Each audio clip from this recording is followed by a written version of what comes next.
दोस्तों ये स्टोरी का 32वां भाग है। अगर आपने इस स्टोरी के पिछले वाले भाग नहीं देखे तो मैंने प्लेलिस्ट में मेंशन कर दिया, आप जरूर जाकर के चेकआउट करें। शिवन्या की बातें सब हैरानी से सुन रहे थे। उन सभी ने एक साथ कहा, ओके मैम। तभी शिवन्या सुहानी के पास आ गई और उसका सिर हिलाते हुए बोली, यह इस घर की बड़ी बहू है तो इसकी ड्रेस और ज्वेलरी बाकी सभी से यूनिक होनी चाहिए। सुहानी उसकी बात पर हैरानी से उसे मुंह खोले देख रही थी। वह शिवन्या के इस रूप को देखकर हैरान थी। फिर शिवन्या ने आगे बढ़कर शिविका और स्वाति को उनसे मिलवाते हुए कहा, यह तीनों ब्राइड हैं तो मुझे आप लोगों को बताने की ज़रूरत नहीं है कि इनकी ड्रेस और ज्वेलरी कैसी होनी चाहिए। नो मैम, हम अपना बेस्ट देंगे और सबसे बेहतर डिज़ाइन ही आपको प्रोवाइड कराएंगे, एक डिज़ाइनर ने कहा। तो सब ने उससे एग्री किया। सबको एक नज़र देखते हुए शिवन्या ने कहा, तुम सब अंदर फंक्शन के लिए और ड्रेसेस देख लो, मैं थोड़ी देर में आती हूँ। शिवी अपनी माँ को हैरानी से देख रही थी। उसने खुद से कहा, क्या यह सच में मेरी ही मॉम है? I can't believe. अपनी माँ का ऐसा बदला नेचर देखकर अचानक से उसने शिवन्या को गले से लगाते हुए कहा, थैंक यू मॉम। यह सुनकर शिवन्या के होठों पर स्माइल आ गई। वह जिस प्यार के लिए तरस रही थी, आज उसे वह प्यार अपनी बेटी से मिल रहा था। उसने प्यार से शिवी के गालों को छुआ और उसके माथे को चूम कर कहा, अब जाओ और अपने लिए भी ड्रेस सेलेक्ट कर लो। शिवन्या का यह बदला नेचर वाकई सबको हैरान तो कर गया था, पर साथ ही सब खुश भी थे। अब किसी के अंदर कोई डर नहीं था। सभी ने शादी के फंक्शन और वेडिंग डे के लिए अपनी ड्रेस पसंद की। वह सभी बहुत खुश थी। ड्रेस सिलेक्शन के बाद सुहानी सबको दादाजी से मिलवाने के लिए उनके रूम में लेकर आ गई। सुहानी और सबको देखकर दादाजी बहुत खुश थे। वे सभी उनके सामने खड़ी थी। सुहानी ने एक एक कर सबको दादाजी से इंट्रोड्यूस करवाया। सबसे मिलवाकर दादाजी ने मुस्कुराते हुए कहा, मुझे आप सब से मिलकर बहुत खुशी हुई बेटा। आप सबको अपने नए जीवन के लिए ढेरों शुभकामनाएं। आने वाले जीवन में आप सभी हमेशा खुश रहें। दादाजी की बात सुनकर सभी स्माइल कर रही थी कि फिर शाम के टाइम वह सभी गार्डन में बैठी चाय की चुस्कियां लेते हुए बातें कर रही थी। सबके मेंशन में आ जाने से मेंशन की खूबसूरती और भी बढ़ गई थी। मेंशन के सारे मेड भी खुश थे। आज से पहले उन लोगों ने भी कभी मेंशन में इतने लोगों को नहीं देखा था। हर तरफ चहल पहल सबके होठों पर खुशी ले आई थी। गार्डन बहुत बड़ा था। वहां कई सारे मेड गार्डन में लगे पौधों को पानी दे रहे थे। सुहानी की नजरें उन्हीं पर थी। उनके मन में उन्हें देखकर शरारत सूझी और उसने आंखों ही आंखों में शिवी को इशारे किए। फिर दोनों उठी और पौधों में पानी दे रहे मेड के पास जाकर उनसे पानी का पाइप ले लिया और एक दूसरे को देखकर कहा, अब आएगा मजा।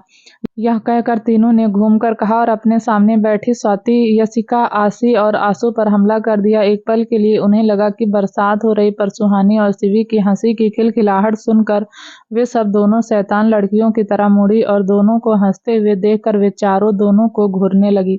तभी उन्हें घूरते हुए स्वाति ने कहा, सुहानी, शिवी, मैं तुम दोनों को नहीं छोड़ूंगी। यह कहते हुए उसने भी एक मेड से पाइप ले लिया। यशिका ने भी दोनों को देखते हुए कहा, हमें भिगोकर तुम दोनों कैसे सूखी रह सकती हो? रुको, तुम दोनों कैसे सूखी रह सकती हो? रुको, तुम दोनों को तो हम अभी बताते हैं। यह कहकर उसने भी एक पाइप ले लिया। फिर दोनों ही सुहानी और शिवी को भिगोने लगी। यह सब होते देखकर आशु और आशी भी कैसे पीछे रहती। उन्होंने भी मेड के हाथों से पानी का पाइप लिया और एक दूसरे को भिगोते हुए पानी वाली होली खेलने लगी। उन सभी को हंसते खेलते देखकर वहां खड़े सभी मेड भी खूब एंजॉय कर रहे थे। जब वे सब थक गई तब वे सभी बैठ गई। आज जितना सभी ने एंजॉय किया था, आज से पहले कभी उन्होंने इतना एंजॉय नहीं किया था। एक दूसरे का साथ उन्हें खूब भा रहा था। स्वाति ने लंबी लंबी सांसें लेते हुए कहा, हम यहाँ सब हैं, पर उन राक्षसों की टोली कहाँ है? उसकी बात पर शिवी ने कहा, वह सभी अंदर हैं। यह पानी वाली होली हमने तो खेल ली, पर अब उनकी बारी है। यह कहते हुए सुहानी ने डेविल स्माइल दी और एक मेड को इशारे से अपने पास बुलाया। वहीं मेंशन में अंदर कियान के साथ वे सभी स्टडी रूम में थे और कुछ बात कर रहे थे कि तभी डोर नॉक कर एक मेड अंदर आई। उसे देखकर सब उसे घूरने लगे। सबको यूं घूर के देखकर वह डर गई, पर उसे सुहानी का मैसेज उन्हें देना ही था, इसलिए वह हिम्मत करके अंदर गई और उन्हें सुहानी का मैसेज देखकर वह जल्दी से वहां से 9-2-11 हो गई। मैसेज कुछ ऐसा था कि वह सभी एक साथ हड़बड़ाते हुए गार्डन में आए और चारों तरफ देखने लगे। पर उन्हें वहां कोई नहीं दिख रहा था। यह देखकर वे लोग और परेशान हो गए और तभी जैसे ही वह सब पीछे पलटे तभी अचानक से लड़कियों ने उन पर हमला कर दिया। जब तक उन्हें कुछ समझ आता तब तक वह सभी भीग चुके थे, पर किसी को रिजेक्ट ना करते देखकर वे सभी शांत हो गई। सुहानी की नजरें कियान के एक्सप्रेशन लिस्ट चेहरे पर थी और उसने उसे देखकर अपने बराबर में खड़ी स्वाति से धीमे स्वर में कहा, क्या हमने शैतानों को जगा कर गलती कर दी? उसकी बात पर स्वाति ने डरते हुए कहा, मुझे भी ऐसा ही लगता है। कैसे घूर रहे हैं यह लोग हमें। ऐसा लग रहा है यह लोग अभी के अभी हमें कच्चा खा जाएंगे। यह सुनकर उसके बगल में खड़ी शिवी ने कहा, पता नहीं अब क्या होगा। यह कहते हुए उसने अपना चश्मा ठीक किया। तभी यशिका ने सुहानी से कहा, सब एक जैसे हैं, पर तुम्हारे भाई तो ऐसे नहीं थे ना, फिर आज क्यों यह भी सबकी तरह राक्षस जैसे दिख रहे हैं? उसकी बात पर सुहानी ने धीरे से कहा, संगत का असर है। यह सुनकर यशिका ने मुंह बना लिया। आंसू और आशी से कुछ बोला नहीं जा रहा था। आंसू शिव को गुस्से में देखकर चुप ही खड़ी थी। तभी सुहानी कियान को देखते हुए आगे बढ़ी। उसे लग रहा था उसका इस तरह कियान को परेशान करना उसे अच्छा नहीं लगा। यही सोचकर वह उसे सॉरी बोलने के लिए उसके पास चली गई और उसे देखते हुए जैसे ही कुछ बोलने को हुई तभी कियान ने वहीं पड़े पाइप को उठाया और उससे सुहानी को भिगोने लगा। यह देखकर सुहानी चौंक गई। फिर एक एक कर सभी ने पानी का पाइप लिया और उन्हें भिगोने लगे। सभी लड़कियां उनसे बचकर इधर से उधर भागने लगी और थोड़ी ही देर में वे सभी कैरम की गोटियों की तरह गार्डन के अलग अलग एरिया में बिखर गई। आशीष सबको मस्ती करते हुए देखकर खुश हो रही थी। सबको देखकर उसे अर्पित की और भी ज्यादा याद आने लगी थी और तभी उसने आह भरते हुए कहा, कहाँ ओहो तुम मिस्टर मजनू। उसके यह कहने के अगले ही पल उसके कानों में एक ठंडी और मीठी आवाज आई, यही हूँ तुम्हारे बहुत पास। यह सुनकर आशीष चौंक गई और जल्दी से पीछे मुड़कर देखने लगी। वह अर्पित को अपने सामने देखकर सरप्राइज थी। तभी अर्पित ने उसके ऊपर पानी की बौछार करते हुए कहा, होली अकेले अकेले नहीं, दोस्तों के साथ खेली जाती है। आशीष जी, अर्पित 2 दिन बाद आने वाला था पर अकेले मुंबई में उसका भी मन नहीं लग रहा था, इसलिए वह जल्दी ही अपना काम खत्म कर मेंशन चला आया। जैसे ही उसने आशी को भिगोया तो वह उसके हाथ से पाइप छीनने के लिए उसके ऊपर जा गिरी। अर्पित इसके लिए तैयार नहीं था। आशी के उसके ऊपर झपकते ही वह खुद को संभाल नहीं पाया और उसे लेकर नीचे गिर गया। आशी की पतली कमर अर्पित के हाथों की गिरफ्त में थी। उसके हाथों की चुभन आशी के दिल में हलचल कर रही थी। जैसे जैसे अर्पित के हाथ उसकी कमर पर कसते जा रहे थे उसके दिल की धड़कनें बढ़ती जा रही थी। आशी अपनी बढ़ी हुई धड़कनों को कंट्रोल करते हुए उसकी आंखों में ही देख रही थी। वहीं अर्पित भी अपने होंठों पर शैतानी मुस्कुराहट लिए एकटक उसको ही देख रहा था। उसने जैसे ही अपनी पकड़ को थोड़ा और कसा तो आशी ने अपनी आंखों को कसकर भींच लिया। उसे ऐसा करते देखकर वह धीरे से मुस्कुराया और थोड़ा ऊपर उठकर उसने आशी के कान में कहा, तुम्हें शर्माना भी आता है? मैंने तो सुना था कि फॉरेन गर्ल्स रोमांस के मामले में बहुत वाइल्ड होती हैं। यह सुनकर आशी ने अपनी आंखें खोली और अर्पित को घूरकर देखने लगी। फिर वह उसके सीने पर मुक्के मारते हुए बोली, इडियट, मैं रहती वहां हूं पर हूं तो इंडियन ही ना। तभी अर्पित ने उसके हाथों को पकड़कर उसे रोकते हुए कहा, हाँ समझ गए, बस करो और कितना मारोगी। उसकी बात पर आशी उसे घूरे हुए बोली, आप मेरे बारे में ऐसा सोच भी कैसे सकते हैं? यह कहते हुए वह अपने हाथों को उसकी पकड़ से छुड़ाने लगी।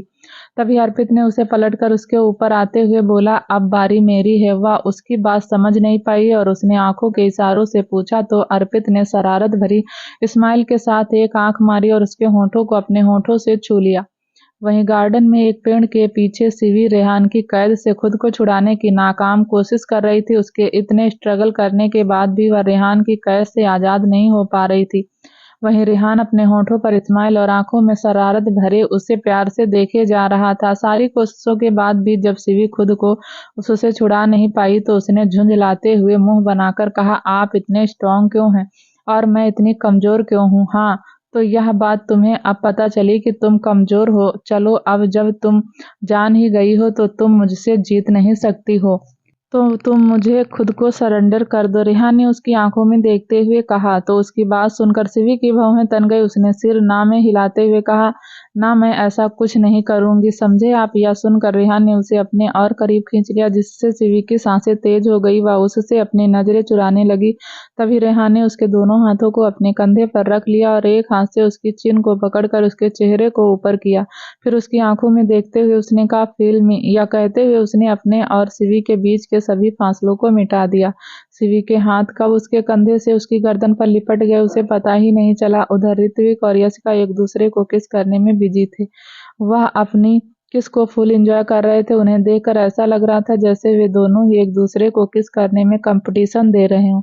वहीं शिव को डर था कि कहीं कोई और उसे आंसू को साथ ना देख ले, इसलिए वह उसे लेकर गार्डन के उस हिस्से में गया जहां परिंदे भी नहीं जाते थे। आंसू का ड्रेस जो गीला होने की वजह से रिवीलिंग हो गया था, उसमें उसका परफेक्ट फिगर दिख रहा था। उसने खुद को ही खुद में समेटा हुआ था, तो वहीं शिव की आंखें उसे स्कैन कर रही थी। आंसू ने सवालिया नजरों से उसे देखा और आंखों के इशारे से ही पूछा, क्या हुआ शिव। शिव ने उसे कमर से पकड़कर अपने करीब कर लिया और उसके कान में सेडेक्टिव वॉइस में कहा, तुम बहुत हॉट हो मेरी जान। यह सुनते ही आंसू की आंखें बड़ी हो गई और वह शिव को खुद से दूर करने लगी, पर तब तक शिव ने उसे पूरी तरह अपने गिरफ्त में कर लिया था और वह उसके चेहरे और कानों से होते हुए नेक पर किस करने लगा था। आंसू के लिए यह एहसास एकदम नया था, इसलिए उसे कुछ समझ नहीं आ रहा था। उसने शिव को रोकना चाहा, पर उसने आंसू के होठों पर उंगली रख कर उसे खामोश कर दिया और उसके कान में धीरे से बोला, मैं तुम्हें प्यार कर रहा हूँ, so just close your eyes and feel I love you. कहते हुए वह उसकी नेक पर फिर से किस करने लगा। वहीं दूसरी तरफ छोटे छोटे पौधों की आड़ में छिपे दो लोग, जिनके इतना भीगने के बाद भी उनके शरीर का तापमान सामान्य से ज्यादा था, वे एक दूसरे की बढ़ी हुई धड़कन और सांसों को महसूस कर रहे थे।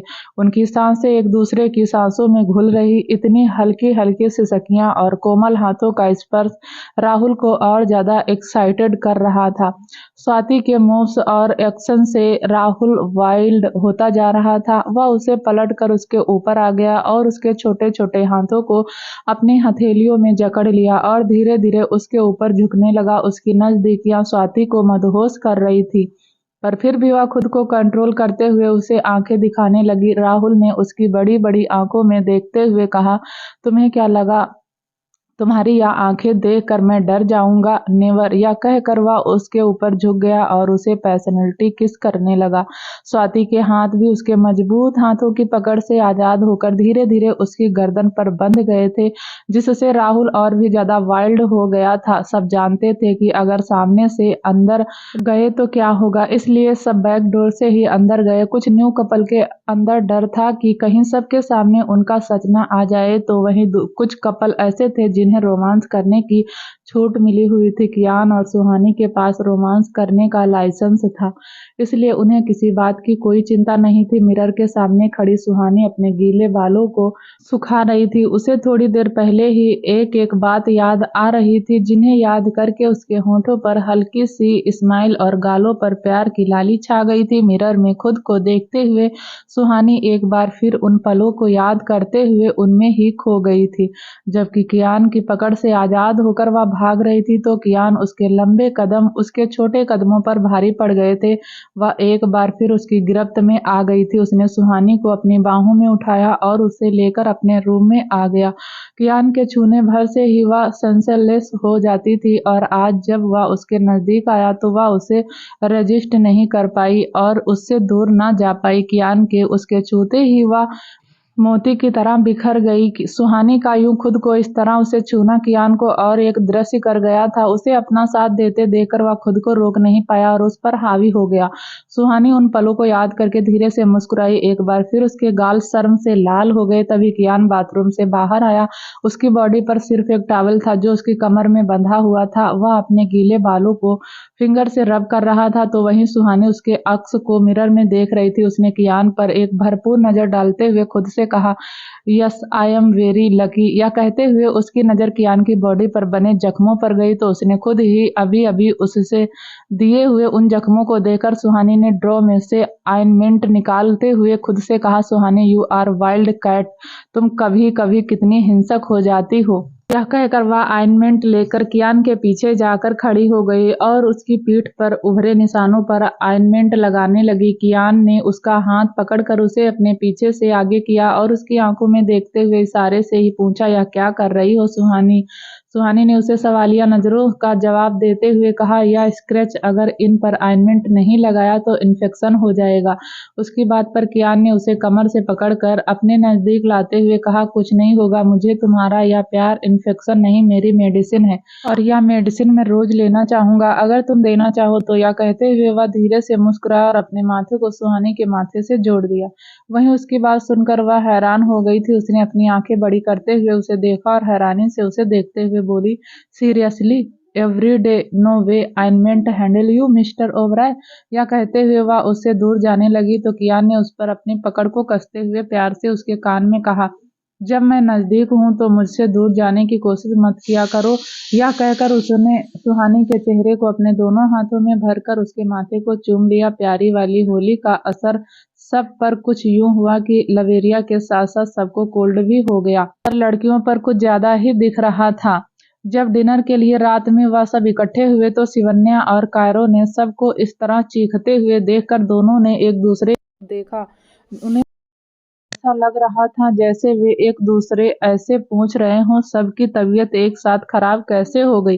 पर इस सवाल का जवाब दोनों में से किसी के पास नहीं था, इसलिए दोनों ही खामोश रहे। और डिनर के बाद सिवन्या ने मेड से कहकर सभी के लिए सूप बनवाया और उन्हें अपने सामने बिठाकर मेड को उन्हें सूप सर्व करने के लिए सभी हाथ में पकड़े सूप के को मुंह बनाकर देख रहे थे।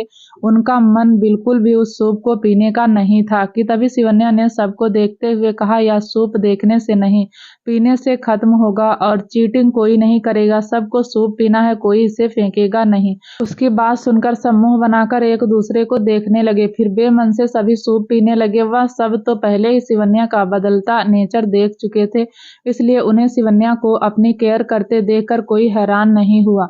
पर कायरो वह उसके इस रूप को देखकर और सबका ख्याल रखते हुए देखकर सदमे में चले गए थे। उन्हें अपनी आंखों पर भरोसा नहीं हो रहा था। सिवन्या को सबकी केयर करते देखकर वह खुद को सवाल करने से रोक नहीं पाए और उन्होंने उसे देखते हुए खुद से कहा, क्या यह वही सिवन्या है जो कल तक इन सब पर गुस्सा करती थी और आज इन सब की इतनी केयर कर रही है? यह सब देखने में तो अच्छा लग रहा है, पर इसके इतने अच्छे बिहेवियर की वजह क्या है? यह कहते हुए वह सोचने लगे। सिवन्या का इस तरह बदलना उन्हें भी अच्छा लग रहा था, पर उन्हें इसके पीछे की वजह समझ नहीं आ रही थी। वहीं कियान भी सिवन्या के बिहेवियर को देखकर थोड़ा हैरान था, पर उसने कहा, कुछ नहीं, जैसा हो रहा था उसने वैसा होने दिया। शादी में ज्यादा दिन बचे नहीं थे तो रस्में भी जल्दी शुरू कर दी गई। सभी के मेंशन पहुंचते ही शादी की रस्में शुरू हो गई। ओबराय मेंशन की सभी लेडीज और जेंट्स ने येलो और व्हाइट कलर की कॉम्बिनेशन वाली ड्रेस पहनी थी। लड़कियों ने येलो रंग पहना था तो वहीं सारे लड़के व्हाइट ड्रेस में नजर आ रहे थे। जहां हल्दी की रस्म हो रही थी वहां सभी मौजूद थे सिवाय दादाजी के। तभी कियान दादाजी को व्हील चेयर पर सबके बीच ले आया। सबको एक साथ हंसते मुस्कुराते देखकर दादाजी ने कियान से कहा, तुम अपने वादे के पक्के हो कियान? एक बार फिर तुमने अपना वादा पूरा किया और जैसा कहा वैसा ही किया। सबको एक साथ देखने की मेरी इस इच्छा का मान तुमने रखा। मुझे तुम पर गर्व है बेटा। मैं चाहता हूँ कि मेरा यह परिवार ऐसे ही हमेशा खुश रहे। उनकी बात पर कियान ने उनके हाथ पर अपना एक हाथ रखते हुए कहा, आप देखना सब ऐसे ही खुश रहेंगे। यह सुनकर दादाजी मुस्कुराने लगे और मुस्कुराते हुए ही उन्होंने कहा, तुमने कहा है तो ऐसा ही होगा। फिर जल्दी हल्दी की रस्म शुरू हुई और सुहानी और सिवन्या ने एक एक कर तीनों दुल्हनों को हल्दी लगाई। उनके बाद अनंत और ऐश्वर्या जी और यशिका के मम्मी पापा ने भी तीनों दूल्हे और दुल्हन को हल्दी लगाई। सभी के होंठों पर एक बड़ी सी स्माइल चिपकी हुई थी जो उनकी खुशी को बयां कर रही थी। अमित और सिमका स्वाति को हल्दी लगा रहे थे तो उनकी आंखें भर आई। यह देखकर स्वाति ने मुंह बनाते हुए कहा, अगर आप दोनों रोए तो मैं भी रो दूंगी। उसकी धमकी सुनकर सिमका भीगी आंखों से ही मुस्कुराते हुए बोली, अच्छा ठीक है, मैं नहीं रो रही हूँ। अब तुम भी मत रोना, यह तुम्हारे नए जीवन की शुरुआत है तो इस जीवन में खुशी खुशी कदम रखो ना। यह सुनकर स्वाति मुस्कुराते हुए उनके गले लग गई। हल्दी की रस्म पूरी होने के बाद सबने एक दूसरे के साथ हल्दी वाली होली भी खेली। इन रस्मों का अगर किसी ने सबसे ज्यादा फायदा उठाया था तो वह शिव और अर्पित थे। दोनों ने रस्मों की आड़ में आंसू और आसी को अच्छे से हल्दी के रंग के साथ साथ अपने प्यार के रंग में भी रंग दिया था। वहीं सुहानी की नजरें कियान पर थी। वह कॉल पर किसी से बात कर रहा था। उसे देखते हुए सुहानी ने खुद से कहा, पता नहीं यार इतना बिजी क्यों रहते हैं। या कहते हुए उसने सबको देखा। स्वाति, राहुल, शिवी, रेहान, यशिका और ऋत्विक सब खूब इंजॉय कर रहे थे। उन्हें देखकर उसने कियान को देखते हुए फिर से कहा, या नहीं है कि सब की तरह थोड़ा एंजॉय कर लें। इन्हें तो 24 घंटे काम ही करना है, थकते नहीं हैं क्या। यह इतना काम करके क्या करूं मैं अपने वर्कली हस्बैंड का। यह कहते हुए उसने एक हाथ अपने सिर पर रख लिया। तभी उसे कुछ शरारत सूझी और उसने हल्दी को अपने हाथों पर लगाया और फिर अपने गालों पर लगाते हुए कियान के सामने जाकर उससे कुछ दूर पर खड़ी हो गई। वह अभी भी कॉल पर बात कर रहा था, पर अब उसकी नजरें सुहानी पर थी, जो अपने हाथों से उसे इशारा करके अपने पास बुला रही थी। यह देख कर उसकी भौहें सिकुड़ गई। उसने कॉल कट की और सुहानी को देखते हुए उसके पीछे जाने लगा। वह उसके पीछे जाते हुए खुद से बोला, सिली गर्ल, चल क्या रहा है तुम्हारे माइंड में, कहाँ ले जा रही हो तुम मुझे। वह उसके पीछे पीछे मेंशन के उस हिस्से में चला गया जहाँ कोई नहीं था। वह अभी इधर उधर देख ही रहा था कि तभी सुहानी अचानक से उसके सामने आ गई और कियान के गले में अपनी बाहों का हार पहनाते हुए उसके पैरों पर चढ़कर खड़ी हो गई। तभी कियान ने भी उसे अपनी बाहों में थाम लिया। फिर उसकी आंखों में देखते हुए सुहानी ने कहा, हल्दी की रस्म हो और हल्दी न लगे तो रस्म अधूरी होती है। आज हम दोनों भी अपनी हल्दी की रस्म को पूरी करते हैं। यह कहते हुए उसने अपने गालों पर लगी हल्दी को कियान के गालों पर लगा दिया और उसकी आंखों में देखकर कहा, अब हमारी भी हल्दी की रस्म पूरी हो गई। कियान उसकी बात के पीछे छुपे उसके जज्बातों को समझ रहा था। उसे सुहानी के दिल की खबर थी, पर उसने सुहानी से कुछ नहीं कहा और उसे देखते हुए मन ही मन खुद से कहा, मैं बहुत जल्द तुम्हारी यह ख्वाहिश भी पूरी करूंगा सिली गर्ल। यह कहते हुए उसने सुहानी को अपनी बाहों में भरकर उसके माथे पर अपने होंठ रख दिए। जहां एक तरफ कियान सुहानी के साथ प्यार के कुछ पल जी रहा था, तो वहीं दूसरी तरफ ऑस्ट्रेलिया में एक पास होटल के टॉप फ्लोर के एक रूम में एक लड़की खिड़की से बाहर देखते हुए डोर की तरफ पीठ किए खड़ी थी। तभी डोर ओपन करते हुए राघव अंदर आया और उस लड़की के बगल में जाकर खड़ा हो गया। फिर उसकी ही तरफ बाहर देखते हुए उसने लड़की से कहा, तो तुम हो वह जिसे डैड ने चुना है। उसकी बात सुनकर वह लड़की होठों को तिरछा कर धीरे से मुस्कुराई और उसी तरह बाहर के नजारे का लुत्फ उठाते हुए बोली, और तुम हो वह जिससे मैं शादी करने जा रही हूँ। यह कहते हुए वह लड़की उसकी तरफ मुड़ी और फिर दोनों ने एक दूसरे की तरफ देखा और सामने खड़े होते हुए एक दूसरे की तरफ हाथ बढ़ा दिया। लड़की ने कहा, हाय, आई एम सीना, सीना चौधरी। राघव राव नाम तो सुना ही होगा। यह सुनकर सीना बोली, हाँ सुना है और भी बहुत कुछ जानती हूँ तुम्हारे बारे में।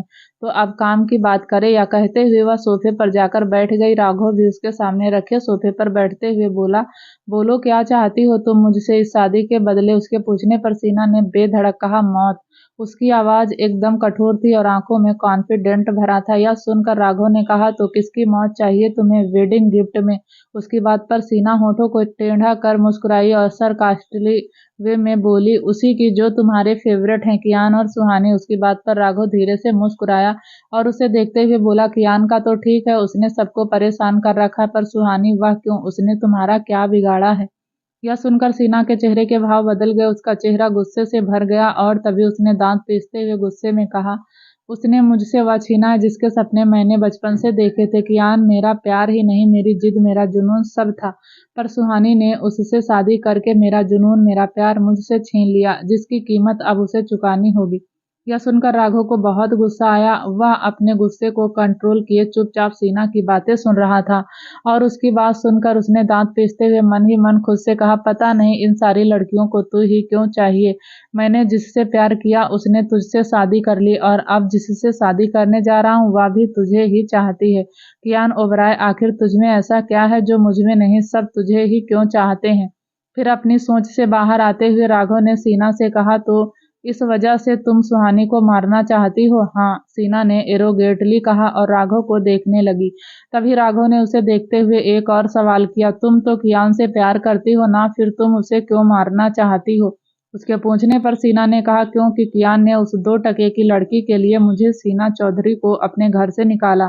मेरी बेइज्जती की अब दोनों देखेंगे कि सीना चौधरी अपनी बेइज्जती का बदला कैसे लेती है। वह गुस्से में बोले जा रही थी। राघव उसके चेहरे के बदलते भाव को देखते हुए उसकी बात सुन रहा था। उसने पूछा, तुम जानती हो न यह शादी क्यों हो रही है? राघव के पूछने पर सीना ने स्माइल करते हुए कहा, हाँ, बहुत अच्छे से, और इस शादी में सबसे ज्यादा फायदा तुम्हारा ही है। मेरी प्रॉपर्टी के साथ साथ मैं भी तुम्हें मिल जा रही हूँ। यह कहते हुए सीना वाइन के गिलास को अपने होठों से लगाया और तिरछी नजरों से राघव को देखने लगी। अभी उसके इस तरह देखने के अंदाज को अच्छे से समझ रहा था, तभी सीना वाइन के गिलास को टेबल पर रखते हुए बोली, वैसे तुम बेड पर कैसे? उसकी बात को उसका बोल्ड अंदाज झलक रहा था। यह देखकर राघव उससे और इम्प्रेस हो गया। फिर उसने बेड की तरफ इशारा करते हुए सीना से कहा, तुम भी यहाँ हो, मैं भी यहाँ हूँ, और बेड भी है, चाहो तो टेस्ट कर सकती हो। कहते हुए उसके होंठों पर एरोगेटली मुस्कुराहट थी। उसकी बात पर सीना ने उसकी आंखों में देखते हुए कहा, वाई नॉट। यह कहते हुए वह खड़ी हुई और राघव के पास आकर सोफे पर अपना एक घुटना रखते हुए उसके ऊपर झुक गई और उसके चेहरे पर अपनी एक उंगली फिराते हुए बोली, लड्डू। यह कहते हुए वह उसके होंठों को किस करने लगी। सीना का वाइल्ड नेचर राघव को भी वाइल्ड कर रहा था। वह सोफे से उठा और सीना को उसकी कमर से पकड़कर अपने करीब कर लिया और दोनों किस करते हुए बेड पर आ गए। कुछ ही मिनटों बाद सीना की सिसकियां उस रूम में गूंज रही थी। वहीं दूसरी तरफ इंडिया में शादी की रस्मों में टाइम ऐसे बीत रहा था मानो घड़ी की सुई में पहिए लग गए हों। हल्दी और संगीत के बाद आज मेहंदी का फंक्शन, जहां एक तरफ घर की सभी लेडीज रस्मों में उलझी हुई थी, तो वहीं दूसरी तरफ कियान और रेहान स्टडी रूम में किसी इम्पोर्टेंट टॉपिक पर डिस्कस कर रहे थे। वे दोनों बात कर ही रहे थे कि तभी अर्पित और राहुल वहां आ गए। कियान की नजरें दोनों पर गई और वह अर्पित को ध्यान से देखने लगा। वह भी कियान के ऐसे देखने का मतलब अच्छे से समझ रहा था। तभी अर्पित ने उसकी सवालिया नजरों का जवाब देते हुए कहा, बहुत ट्राई किया सर, पर उसके बारे में कोई नहीं जानता। उसकी बात पर कियान ने उसे देखते हुए कहा, तुम ट्राई करते रहो, ओके सर। यह कहकर अर्पित जाने लगा कि तभी रेहान ने उसे रोकते हुए कहा, अर्पित तू एक काम कर, राजू जहां जहां विजिट करता है तू उन सब जगहों की एक लिस्ट बनाकर मुझे दे। यह सुनकर राहुल ने कहा, पर भाई इससे क्या होगा? उसके पूछने पर रेहान ने पहले कियान की बात का जवाब देते हुए कहा, हम उस राज तक पहुंच जाएंगे जिसे उसने आज तक सबसे छुपा कर रखा। उसने अपनी बात कहते हुए अर्पित और राहुल को वहां से जाने का इशारा किया। वह दोनों ही वहां से चले गए। उनके जाने के बाद रेहान ने सोफे पर से उठते हुए कहा, तो आगे क्या करना है? उन्हें मारना कब है? उनकी बात पर कियान ने बिना किसी भाव के उसे देखते हुए कहा, इतनी जल्दी नहीं, जब तक मैं उससे जुड़े हर राज को ढूंढ नहीं लेता तब तक दोनों का जिंदा रहना जरूरी है। उसकी बात पर रेहान ने थोड़े गुस्से में कहा, ठीक है, पर जब भी हम उन्हें मारेंगे तो उस राजीव को मैं ही मारूंगा। यह सुनकर कियान ने उसे एक नजर देखते हुए कहा, उसने तेरे ही नहीं मेरे जैसे ना जाने कितने ही बच्चों के सिर से उनके माँ बाप का साथ छीना है और उन्हें दर दर भटकने के लिए मजबूर किया है। वह बोल ही रहा था कि तभी रेहान ने उसे बीच में रोकते हुए कहा, पर यार कुछ नहीं, मैं सिर्फ राघव और उसके बाप को नहीं, मैं उनके पूरे साम्राज्य को खत्म कर दूंगा ताकि कोई दूसरा कभी राघव और उसके बाप की जगह ना ले सके। कियान ने उसे बोलने का मौका दिए बिना ही उसकी बात सुनकर रेहान ने उसे कहा, तुझे क्या लगता है उनके साम्राज्य को खत्म करना इतना आसान होगा? ना जाने अभी हमसे और क्या क्या छुपा रहा है। पेड़ जितना मोटा और ऊंचा होता है कियान, उसकी जड़ें भी उतनी ही मजबूत और दूर तक फैली होती हैं।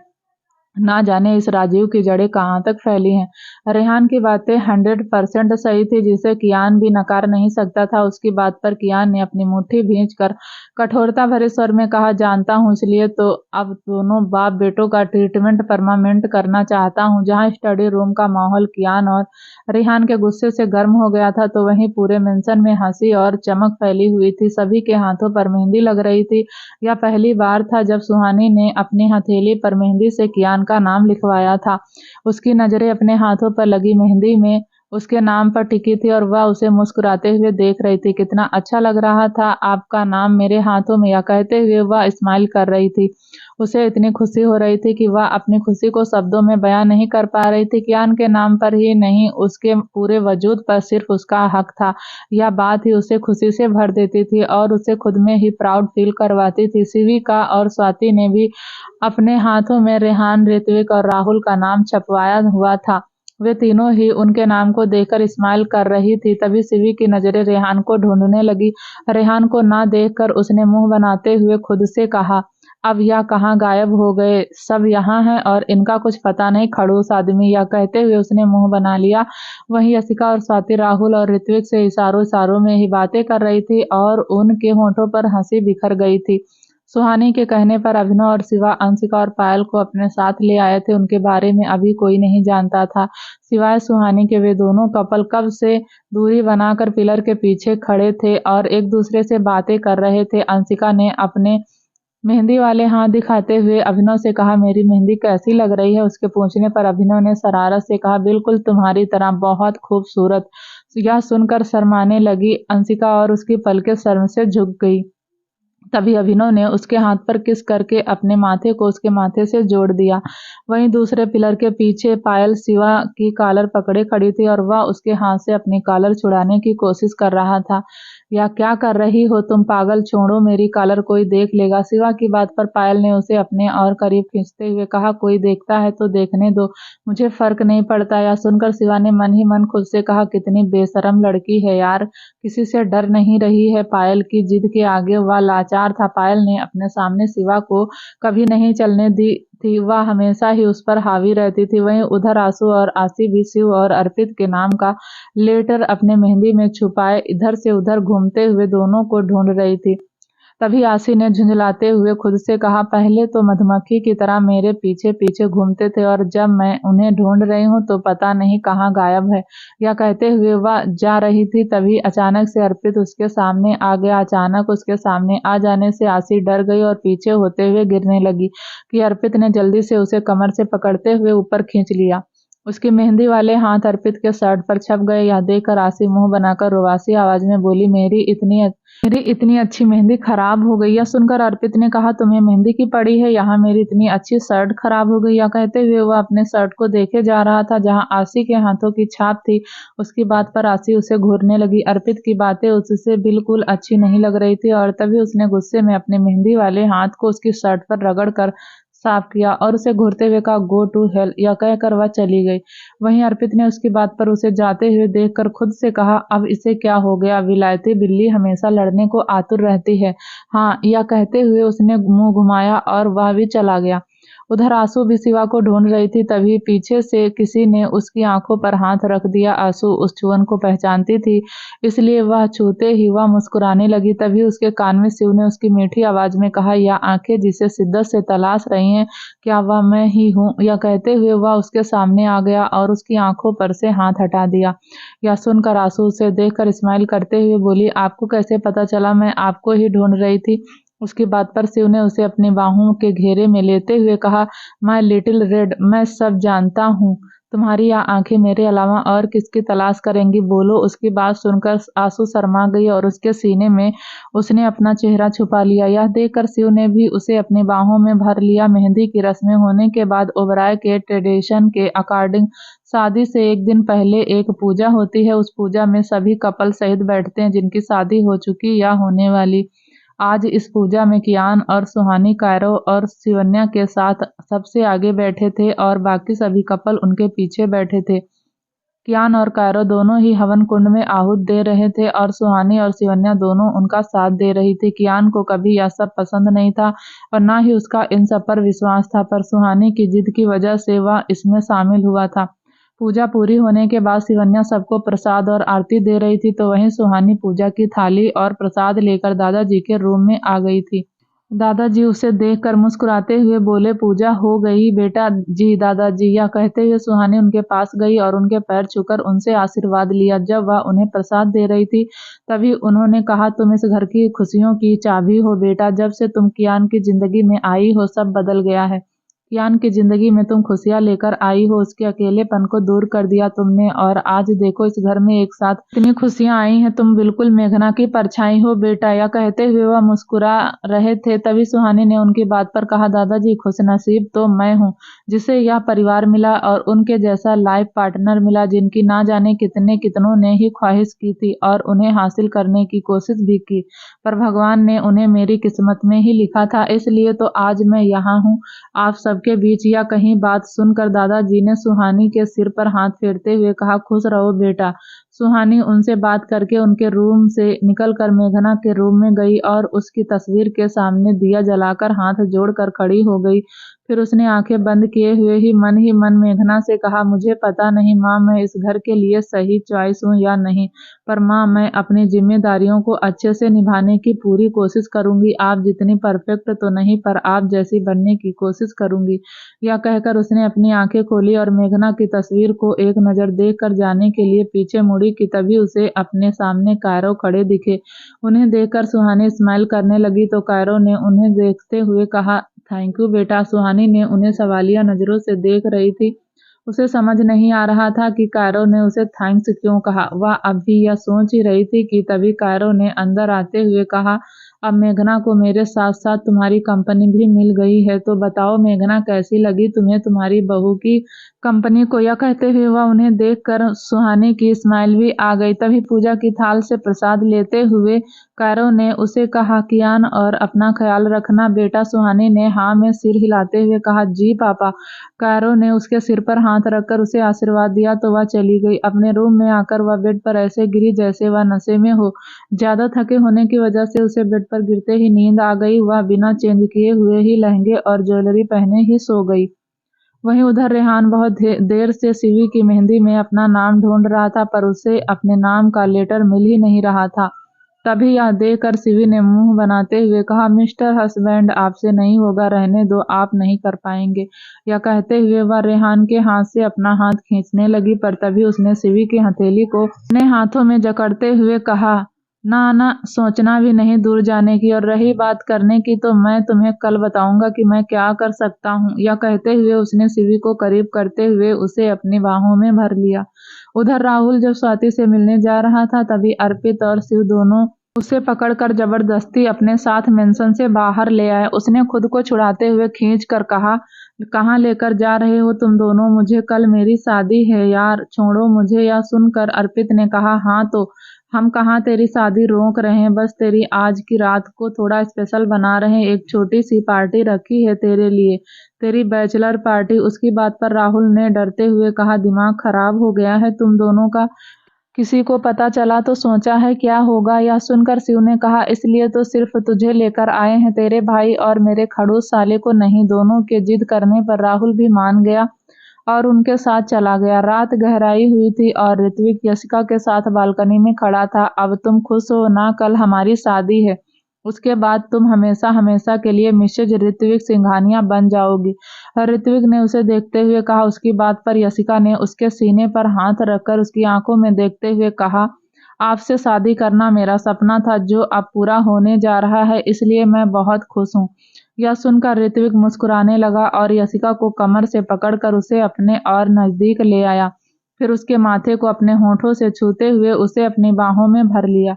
वहीं उधर जब कियान अपने रूम में आया तो सुहानी को इस तरह सोते हुए देखकर वह उसके पास चला गया और बेड पर बैठते हुए उसे देखने लगा। सुहानी के चेहरे पर थकान थी और वह बहुत गहरी नींद में सो रही थी। कियान ने उसका सिर हिलाया और प्यार से उसके माथे को चूम लिया। सिली गर्ल, क्यों करती हो इतना काम? घर में इतने सर्वेंट हैं, तुम उनसे भी सब करवा सकती हो, पर नहीं। अब देखो क्या हालत कर ली तुमने अपनी। यह कहते हुए कियान एक एक कर सुहानी की ज्वेलरी निकाल रहा था। फिर उसे सही से सुलाते हुए वह उसके पास से उठने लगा। तभी उसकी नज़र उसके हाथों में लगी मेहंदी पर गई। वह वापस से उसके पास बैठ गया और उसके हाथ को अपने हाथ में लेकर देखने लगा। उसकी मेहंदी वाले हाथ बहुत खूबसूरत दिख रहे थे। उसकी मेहंदी को देखते हुए कियान ने कहा, तुम्हारे हाथों में मेहंदी बहुत अच्छी लग रही है सिली गर्ल।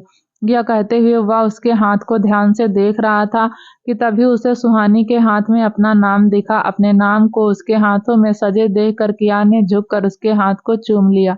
फिर उसका सर सहलाते हुए उसके माथे को चूमते हुए उससे दूर हुआ और चेंजिंग रूम की तरफ चला गया। कुछ देर बाद वह अपने कपड़े चेंज कर बालकनी में जाकर खड़ा हो गया। उसकी आंखें अंधकार को घूर रही थी और उसके एक्सप्रेशन कोल्ड थे। उसे देखकर ऐसा लग रहा था जैसे वह कुछ सोच रहा था कि तभी उसे डिस्टर्ब करते हुए उसका फोन रिंग हुआ। उसने फोन देखा तो डिस्प्ले पर अननोन नंबर दिख रहा था। यह देखकर कियान ने तुरंत ही कॉल रिसीव कर फोन कान पर लगा लिया। तभी दूसरी तरफ से बोल रहे शख्स की बात सुनकर कियान ने लाउडली कहा, हाँ। वहीं उधर शिव, राहुल, अर्पित तीनों एक नाइट क्लब में आ गए थे। बाहर काउंटर के पास बैठे तीनों अपने हाथ में वाइन का ग्लास लिए वाइन पी रहे थे और स्टेज पर परफॉर्म कर रही लड़कियों को देख रहे थे।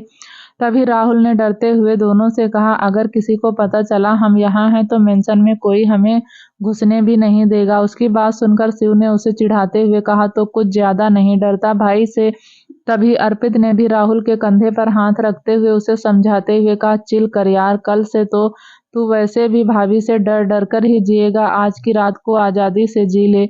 राहुल दोनों की बात सुनकर दोनों को घूर कर देखने लगा। तभी अर्पित उठा और राहुल का हाथ पकड़कर उसे खींचकर डांस फ्लोर पर ले जाने लगा। उसने अर्पित को रोकना चाहा, पर तभी शिव ने उसे पीछे से धक्का दे दिया। राहुल डिसबैलेंस होकर फ्लोर पर डांस कर रही एक लड़की के ऊपर गिर गया। राहुल जल्दी से खुद को संभालते हुए उस लड़की से कहा, sorry, I am sorry, very sorry. वह लड़की पहले तो राहुल के इस तरह उसके ऊपर गिरने से गुस्सा हो गई थी, पर उसे खुद से दूर करने लगी। पर जैसे ही उसने राहुल को देखा तो उसके हैंडसम चेहरे को देखकर रुक गई और उसे देखकर उसके होठों पर एक शरारत भरी स्माइल फिर बिखर गई।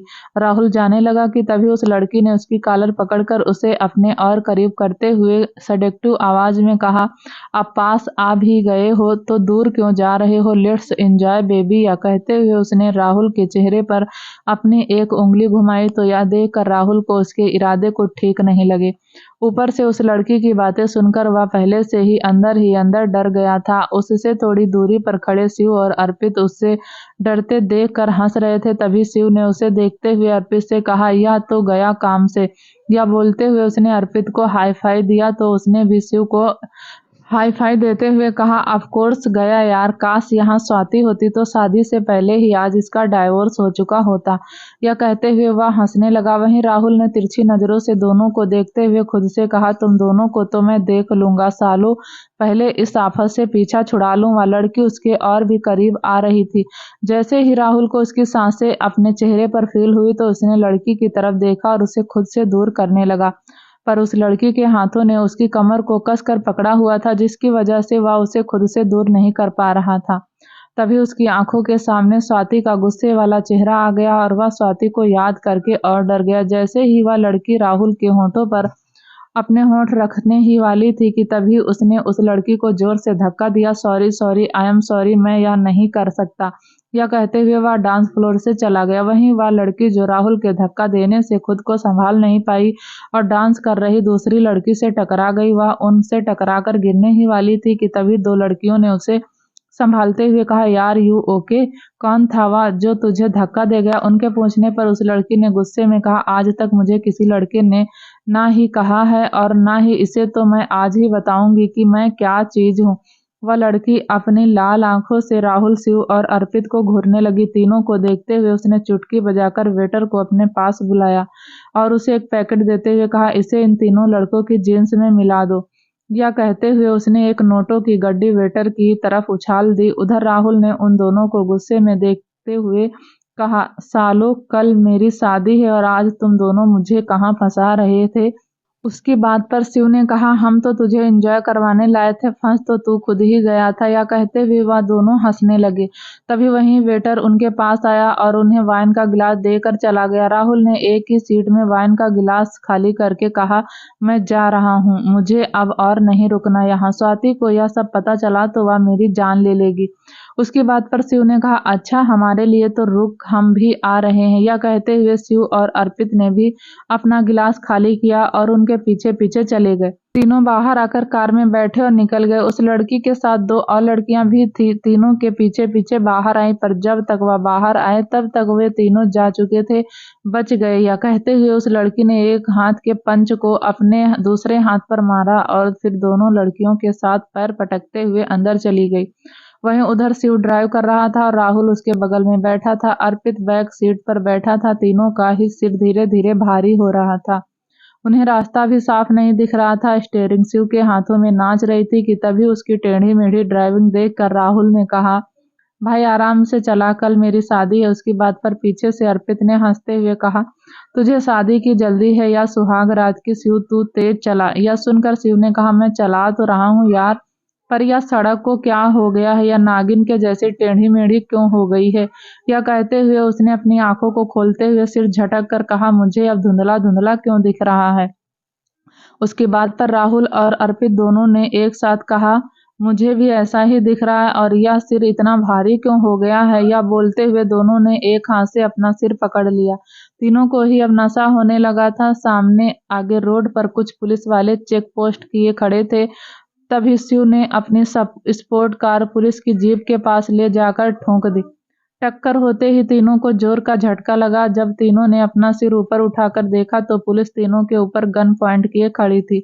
तभी उनमें से एक पुलिस वाला, जो उन सबका हेड और सीनियर इंस्पेक्टर लग रहा था, उसने तीनों को घूरते हुए कहा, एक तो ओवर ड्रिंक करके ड्राइविंग करते हो और ऊपर से पुलिस वाले की गाड़ी को ही ठोंकते हो। अब तुम तीनों ही लंबे समय के लिए अंदर जाओगे। टक्कर होते ही उनका नशा कुछ कम हो गया था, और अब पुलिस वाले की बात सुनकर तीनों की आंखें पूरी तरह खुल गई थी। तभी उस सीनियर इंस्पेक्टर ने अपने जूनियर को ऑर्डर देते हुए कहा, तीनों के फोन ले लो और बुलाओ इनके माँ बाप को यहाँ।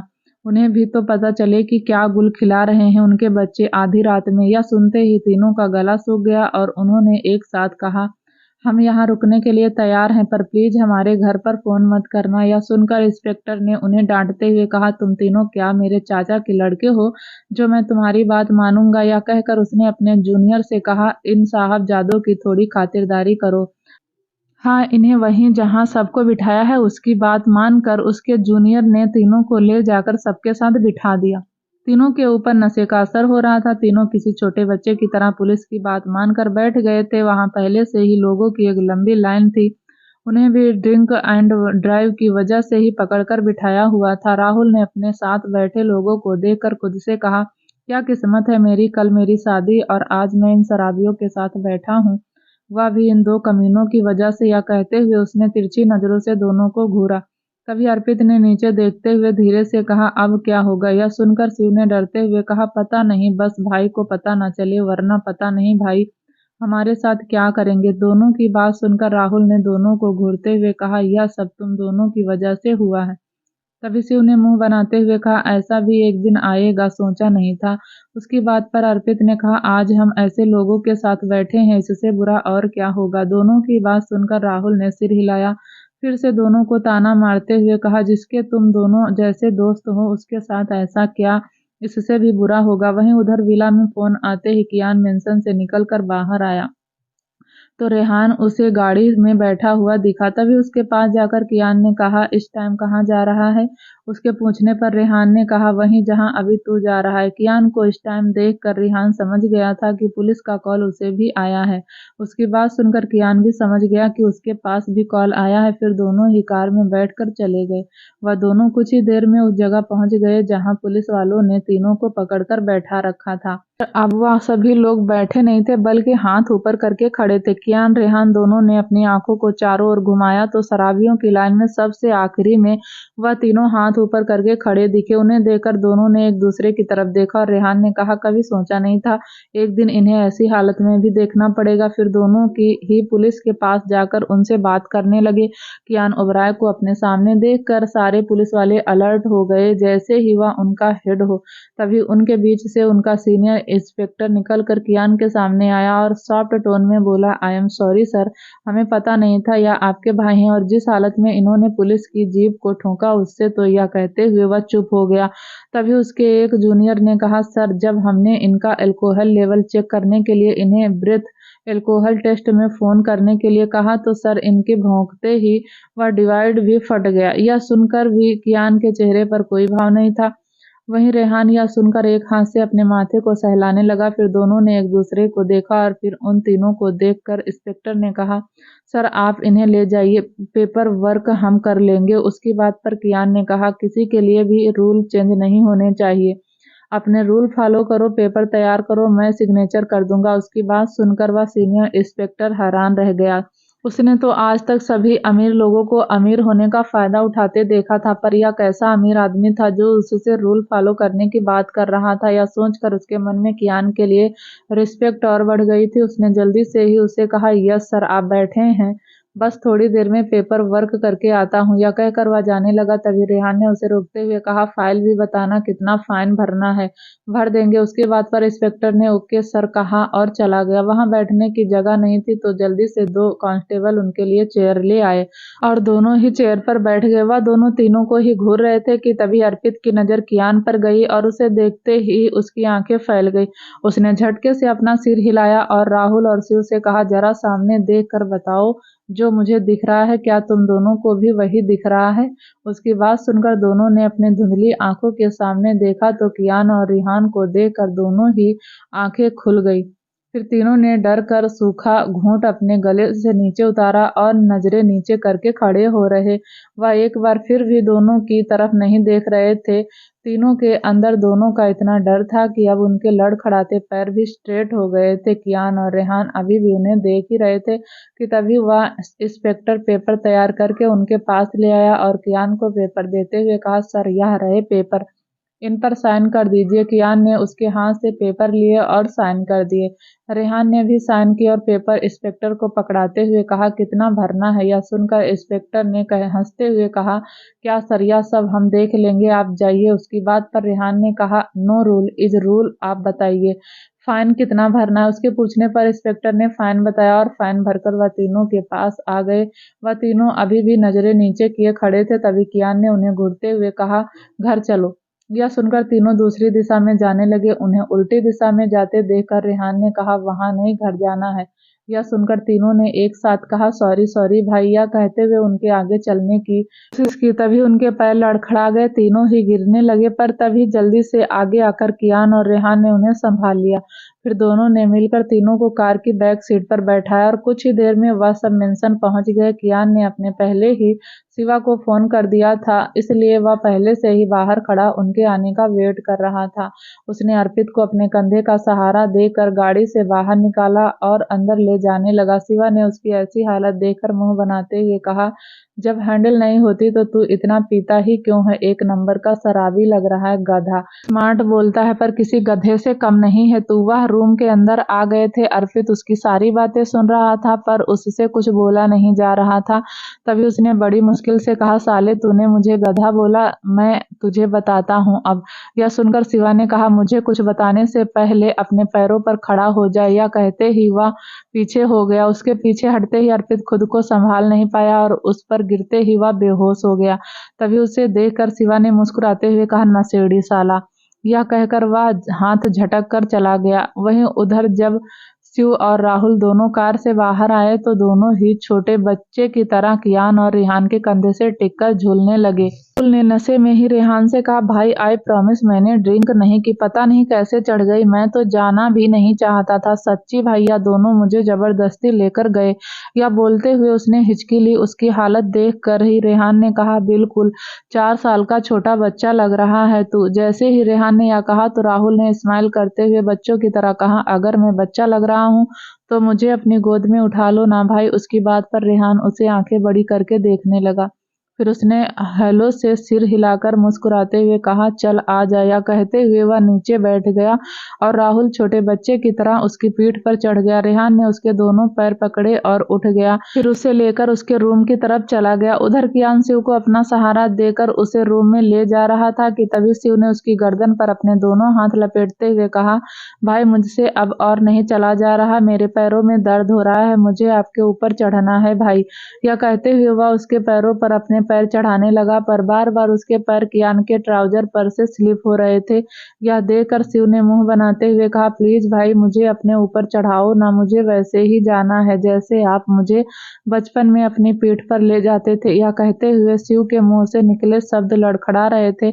नशे में था इसलिए कियान ने अभी कुछ बोलना ठीक नहीं समझा और उसकी बात मानकर नीचे झुका तो शिव उसकी पीठ पर किसी बंदर की तरह चढ़ गया। कियान ने उसके पैरों को पकड़ा और उसे रूम में ले गया। कियान को उसके कमरे में ले जा रहा था कि तभी सीढ़ियों के पास खड़े कायरो और शिवन्या ने जब उसे शिव को ले जाते हुए देखा तो कायरो ने शिवन्या को टोंट मारते हुए कहा, देख रही हो तुम्हारे बेटे को, वह तुमसे ज्यादा प्यार करता है इसलिए तुम्हारे दोनों ही बच्चे तुमसे ज्यादा कियान को पसंद करते हैं और उसके साथ रहना चाहते। शिवन्या, इंसान प्यार का भूखा होता है, जहाँ से सबसे ज्यादा प्यार और अपनापन मिलता है वह वहीं चला जाता है। यह कहकर कायरो वापस अपने कमरे में चले गए। शिवन्या अभी भी वहीं खड़ी कियान को शिव को ले जाते हुए देख रही थी। उसे वह पल याद आया जब कियान ने शिवा और शिवी की रिस्पॉन्सिबिलिटी ली थी। दरअसल जब शिवी 15 साल की थी तो मिस्टर कायरो ओबराय के दुश्मनों ने शिवी का किडनैप कर लिया था। तब उसे बचाकर वापस घर लाने वाला कियान ही था और तभी से उसने दोनों की रिस्पॉन्सिबिलिटी ले ली थी। उसे मिस्टर ओबराय पर थोड़ा सा भी भरोसा नहीं था कि वह दोनों को सेफ रख पाएंगे। वह अपनी माँ की तरह अपने भाई बहन को नहीं खोना चाहता था।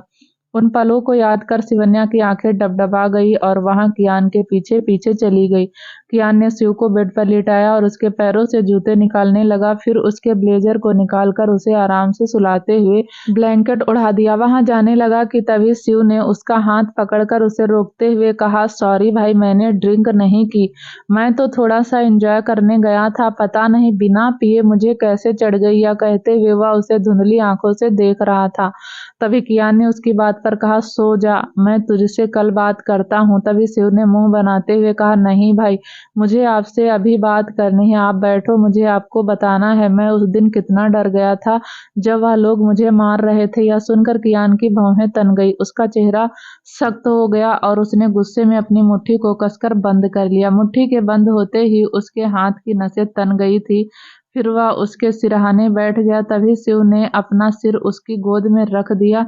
यह देखकर कियान धीरे से मुस्कुराया और प्यार से उसका सिर हिलाने लगा।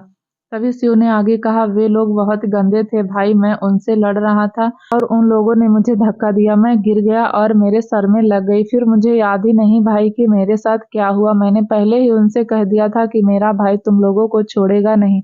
अच्छा हुआ भाई आपने उन्हें मार दिया। यह कहते हुए उसकी आवाज़ स्लो हो गई और तभी उसने नींद से भारी हो चुकी अपनी दबी दबी आवाज में कहा, आई लव यू भाई, मैं आपसे बहुत प्यार करता हूँ, बहुत प्यार। यह कहते हुए वह एकदम से खामोश हो गया। कियान ने उसे देखा तो वह सो चुका था। उसने शिव को बेड पर सही से सुलाया और उसे देखते हुए कहा, गलती मेरी भी है, तुझे बड़ा होते देखकर मुझे लगा कि तू अब सब हैंडल कर सकता है। यह सोचकर मैं तेरे लिए बेफिक्र हो गया, पर मैं गलत था, तुझे अभी भी बहुत कुछ सीखना है। शिव को कुछ देर तक उसे ऐसे ही देखते रहने के बाद कियान रूम से निकलकर जाने लगा कि तभी उसे सामने शिवन्या खड़ी दिखी। उसके हाथ में एक ट्रे थी और उसमें दूध का गिलास था। कियान उसे सवालिया नजरों से देख रहा था। तभी शिवन्या ने कहा, तुम बहुत थक गए होगे, तुम्हें इसकी जरूरत है, हल्दी वाला दूध पीकर तुम्हें अच्छी नींद आएगी। यह कहते हुए वह उसे देख ही रही थी कि कियान के चेहरे पर अब भी कोई भाव नहीं थे। तभी शिवन्या ने पलके झुकाते हुए धीरे से अपने आप पर हंसते हुए कहा, मैं जानती हूँ मेरा यह बिहेवियर तुम्हें अजीब लग रहा होगा, तुम्हें लग रहा होगा इसमें भी मेरी कोई चाल है, पर नहीं कियान, मैं सच में बदलना चाहती हूँ। तुम्हारी जिंदगी में मेघना की जगह नहीं लूंगी, पर अपनी जगह बनाना चाहती हूँ। क्या तुम मुझे एक मौका दोगे खुद को बदलने का, तुम्हारी माँ बनने का? यह कहते हुए वह उम्मीद भरी नजरों से उसे देख रही थी। उसके चेहरे पर अभी भी कोई भाव नहीं थे। फिर कियान ने बिना रिएक्ट किए ट्रे से दूध का गिलास उठा लिया और पीते हुए चला गया। फिर सीढ़ियां चढ़ते हुए उसने कहा, रात बहुत हो गई है, आप भी सो जाइए, कल शादी है तो सुबह सभी को जल्दी उठना होगा। यह कहकर वह चला गया। वहीं शिवन्या उसकी बात पर भीगी आंखों से ही मुस्कुराने लगी और उसने जाते हुए कियान को देखकर खुद से कहा, thank you Kiaan, thank you, अब तुम्हें मैं एक अच्छी माँ बनकर दिखाऊंगी, मैं तुम सबसे बहुत प्यार करती हूँ, बहुत प्यार। यह कहते हुए उसने अपनी आंखों से निकल रहे आंसुओं को साफ किया और अपने रूम में चली गई। क्या होगा आगे जानने के लिए प्लीज दोस्तों चैनल को लाइक शेयर सब्सक्राइब जरूर करें, ताकि जब भी वीडियो डालें आपको नोटिफिकेशन तुरंत मिले। तब तक के लिए नमस्कार, धन्यवाद।